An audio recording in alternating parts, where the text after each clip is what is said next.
ಹರೇ ಶ್ರೀನಿವಾಸ. ಮಾಘ ಪುರಾಣದ 11ನೇ ಅಧ್ಯಾಯ ಮಾಘ ಸ್ನಾನದ ವ್ರತದ ಮಹಿಮೆಯನ್ನು ತಿಳಿಸ್ತಾ ಇದೆ. ದೇವತೆಗಳು ಮಹಾವಿಷ್ಣುವು ಹೇಳಿದ್ದನ್ನು ಕೇಳಿ ತಮ್ಮ ಅನುಮಾನವನ್ನು ದೂರ ಮಾಡಿಕೊಂಡರು.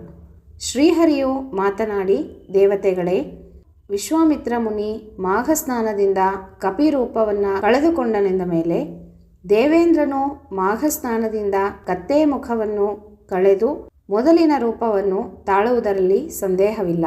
ಆದರೂ ನಿಮ್ಮ ಸಂದೇಹ ನೀಗಿಕೊಳ್ಳಲು ಮಾಘ ಮಾಸದ ಮಹಿಮೆ ಏನೆಂಬುದನ್ನು ನನ್ನ ಬಾಯಿಂದಲೇ ಕೇಳಿ. ಮಾಘ ಮಾಸ ಪವಿತ್ರವಾದಂಥ ಮಾಸ. ಈ ಮಾಸದ ಎಲ್ಲ ದಿನಗಳು ಒಳ್ಳೆಯ ದಿನಗಳು. ಮಾಘ ಶುಕ್ಲ ಹುಣ್ಣಿಮೆ ಪುಣ್ಯ ದಿನದಂದು ಮಾಘ ಸ್ನಾನ ಮಾಡುವವರು ಸಕಲ ಪಾಪ ರಾಶಿಗಳಿಂದ ಮುಕ್ತರಾಗುವರು.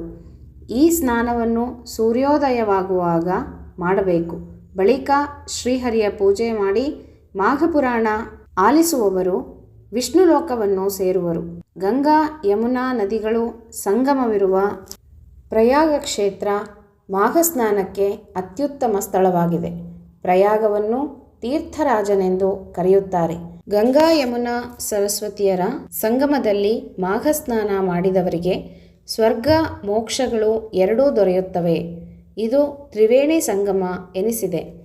ಗಂಗಾ ಯಮುನಾ ಮಧ್ಯಭಾಗವು ಗಾರ್ಹಪತ್ಯಾಗ್ನಿ ಗಂಗೆಯ ಆಚೆಯ ತೀರ, ಆಹವನೀಯಾಗ್ನಿ ಯಮುನೆಯ ಈಚೆಯ ತೀರ, ದಕ್ಷಿಣಾಗ್ನಿ, ಹೀಗೆ 3 ಅಗ್ನಿಗಳು ಒಂದೆಡೆ ಸನ್ನಿಹಿತವಾಗಿದೆ. ಕಾರಣ, ಒಂದು ದಿನ ಅಲ್ಲಿ ವಾಸ ಮಾಡಿದರೂ 3 ಅಗ್ನಿಗಳನ್ನು ಪೂಜಿಸಿದ ಫಲವು ದೊರೆಯುತ್ತದೆ. ಸೂರ್ಯನು ಮಕರ ರಾಶಿಯಲ್ಲಿರುವಾಗ ಪ್ರಯಾಗದ ಕುಂಭಮೇಳ ನಡೆಯುತ್ತದೆ. ಪ್ರಯಾಗದಲ್ಲಿನ ಮಾಘ ಸ್ನಾನ ಶುಭಕರ. 12 ಮಾಸಗಳಲ್ಲಿ ಮಾಘ ಮಾಸ ಸರ್ವಶ್ರೇಷ್ಠವಾದದ್ದು. ಹೇಗೆಂದರೆ, ನದಿಗಳಲ್ಲಿ ಗಂಗಾ ನದಿ, ಶಾಸ್ತ್ರಗಳಲ್ಲಿ ವೇದ, ರಾಜರಲ್ಲಿ ರಾಮ, ಸ್ತ್ರೀಯರಲ್ಲಿ ಲಕ್ಷ್ಮಿ, ವೃಕ್ಷಗಳಲ್ಲಿ ಅಶ್ವತ್ಥ, ತೇಜಸ್ಸಿನಲ್ಲಿ ಸೂರ್ಯ ಇದ್ದಂತೆ. ಪ್ರಯಾಗವೇ ಅಲ್ಲದೆ ಕೃಷ್ಣವೇಣಿ ನದಿ, ಗೋಕರ್ಣ ಕ್ಷೇತ್ರ, ಕಾವೇರಿ, ನರ್ಮದಾ, ಸರಯು, ತಾಮ್ರಪರ್ಣಿ ಮೊದಲಾದ ತೀರ್ಥಗಳಲ್ಲಿ ನಿತ್ಯ ಸ್ನಾನ ಮಾಡಿ ಪಡೆಯುವ ಫಲವನ್ನೇ ಮಾಘ ಮಾಸದಲ್ಲಿ 3 ದಿನಗಳು ಶ್ರದ್ಧಾಭಕ್ತಿಯಿಂದ ಸ್ನಾನ ಮಾಡಿ ಪಡೆಯಬಹುದು. ಮಾಘ ಸ್ನಾನ ನಂತರ ಸಾಲಿಗ್ರಾಮದಲ್ಲಿರುವ ನನ್ನನ್ನು ಅಭಿಷೇಕ ಮಾಡಿ ಭಕ್ತಿಯಿಂದ ಪೂಜಿಸುವವರಿಗೆ ಪುನರ್ಜನ್ಮವಿರುವುದಿಲ್ಲ. ಅವರು ವೈಕುಂಠವನ್ನು ಪಡೆಯುವರು. ಮಾಘ ಮಾಸದ ಅಧಿದೇವತೆ ನಾನೇ ಆಗಿದ್ದೇನೆ. ಸ್ನಾನ ಮಾಡಿ ನನ್ನನ್ನು ಪೂಜಿಸುವವರು ನನ್ನ ಸಾನ್ನಿಧ್ಯವನ್ನು ಪಡೆಯುವರು. ಮಾಘ ಸ್ನಾನ ಮಾಡಿ ಶ್ರೀಕೃಷ್ಣನ ಸನ್ನಿಧಾನದಲ್ಲಿ ಮಾಘಪುರಾಣವನ್ನು ಕೇಳುವವರು ನನಗೆ ಪರಮ ಪ್ರಿಯರಾಗಿ ಪರಮ ಶ್ರೋತ್ರಿ ಎನಿಸಿಕೊಳ್ಳುವರು.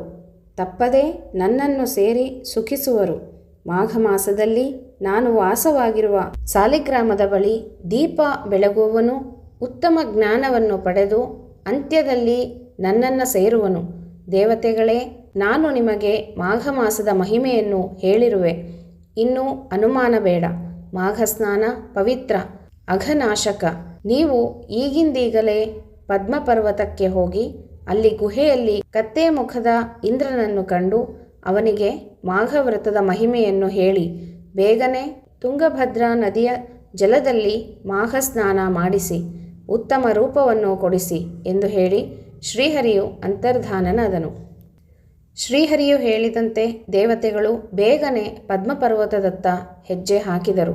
ಕ್ಷಿಪ್ರದಲ್ಲೇ ಪದ್ಮಪರ್ವತವನ್ನು ತಲುಪಿ ಇಂದ್ರನಿಗಾಗಿ ಹುಡುಕಾಡತೊಡಗಿದರು. ಹಾಗೆ ಹುಡುಕುತ್ತಿರುವಾಗ ಅವರಿಗೆ ಒಂದು ದೊಡ್ಡ ಪ್ರಾಣಿ ಕಾಣಿಸಿತು. ಅದು ವಿಕಾರವಾಗಿತ್ತು. ಅದರ ಶರೀರ ದೊಡ್ಡದಾಗಿತ್ತು.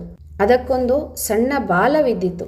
ಅದರ ಕಣ್ಣುಗಳು ಪಾದಗಳು ಪುಟ್ಟದಾಗಿದ್ದವು. ಗುಡುಗಿನ ಧ್ವನಿ ಮಾಡುತ್ತಿದ್ದುದು ಕಂಡು ದೇವತೆಗಳು ಇವನಾರೋ ರಾಕ್ಷಸನಿರಬೇಕೆಂದು ಅಂದುಕೊಂಡರು.